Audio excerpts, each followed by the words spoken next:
Doing an inspection on a home that was built in 2010 out here in Manor. Let's take a look around. So one of the first things I do is I go in and turn on all the lights, and this is why.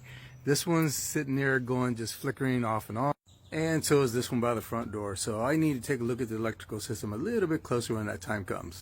Now this is kind of surprising on a 2010 built home. So that right there underneath the roof line, that right there it's missing a middle drip edge, okay? And that middle drip edge helps keep water from getting underneath that roof line there and possibly getting to the deck and causing damage. And you can see it's starting to do some damage to the outside board there already. So I'm going to point that out.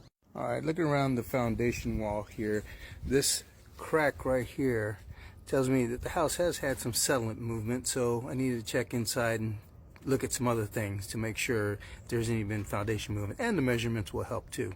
All right, we're going to check out the water pressure. Let's see here. Let's turn it on.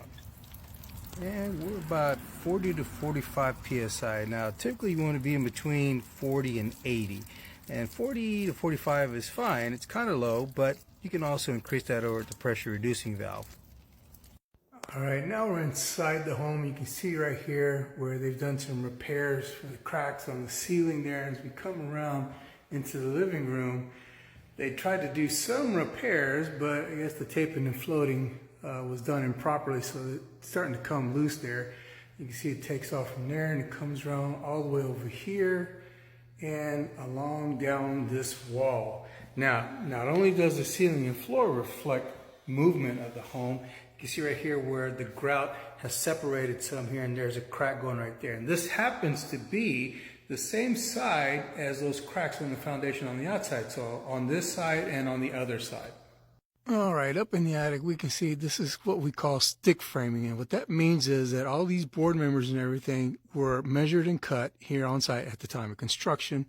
And you can see right in there, let me see, zoom in a little bit for you. That ridge board right there, or that rafter to the ridge board, is kind of separating a little bit, and that kind of coincides with all the movement that the house has experienced.